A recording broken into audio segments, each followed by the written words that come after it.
Welcome back to Punk Rock Theologian. We're almost done with the book and we're down to what is the bottom line. Because frankly, Jesus did and said a lot. John, who arguably knew him better than anybody, said at the end of his gospel, Jesus also did many other things. If they were all written down, I suppose the whole world could not contain the books that would be written.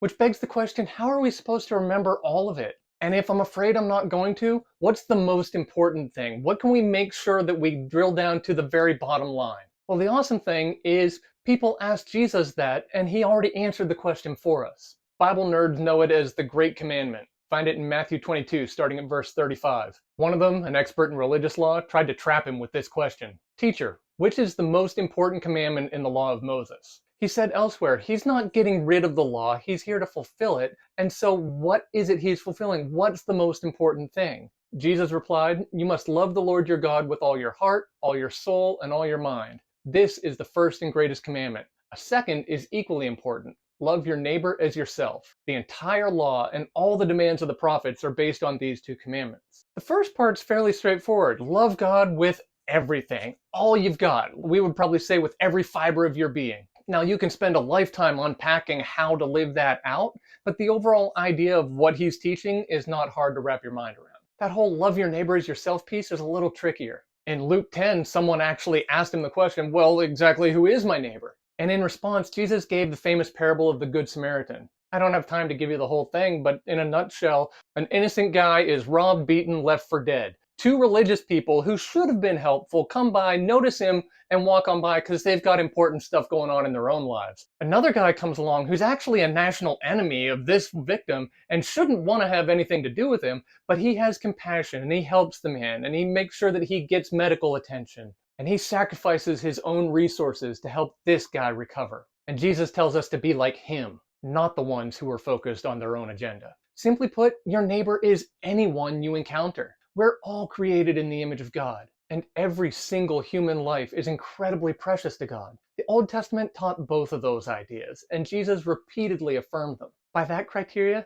every person you ever meet, or even hear gossip about, is your neighbor. Absolutely no one is excluded from the command for you to love them as you love yourself. So that's the next question. Exactly how do you love yourself? And some people try to exempt themselves on this one, saying, well, I'd really need to take some time learning to love myself to be able to love my neighbor. That is such a pathetic cop-out. You already love yourself. There's no one you care about more than yourself. That's human nature. But I'm not just talking about feeding and clothing your own body. It's like the idea of how every single one of us naturally cuts ourselves lots of slack because we know our own situations. Those other people are rude, mean, maybe even downright evil. But you're a good person. You make mistakes now and then, but come on, everybody does. The best explanation I've ever come across is in C.S. Lewis's Mere Christianity. I'll give you the super brief highlights of it. One, you assume you're more or less a good person. Yeah, you're not perfect, but come on, you can always find someone way worse than yourself that by comparison makes you look pretty darn good. Two, you trust that you have good motives and good reasons for your opinions, your actions, all the ways you operate. Even the worst things you've ever done in your life all had some kind of a reason, and half of that came from other circumstances, things other people did, and it's barely even your own fault. Three, you think you probably deserve a bit of grace when you make a mistake because, come on, nobody's perfect. That's exactly the love that Jesus is talking about. That's the love he wants us to extend to every other person on the planet. A love that assumes the best and forgives the worst without keeping score. That love can't see a genuine need and stop at just words. It's going to motivate you to some sort of action. And that's exactly the love that Jesus is teaching. That's what the Good Samaritan parable was all about. Where the least likely person who actually demonstrated love for a fellow human being was the example to follow. And Jesus says, go and be like that guy.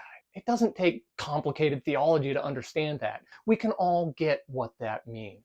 Going back to John, the same guy who said we couldn't write down and remember everything Jesus said, he got this message and boiled everything of Jesus' teaching down to this same principle decades later in 1 John 4:11. He said, dear friends, since God loved us that much, we surely ought to love each other. You have both pieces right there, loving God and loving each other.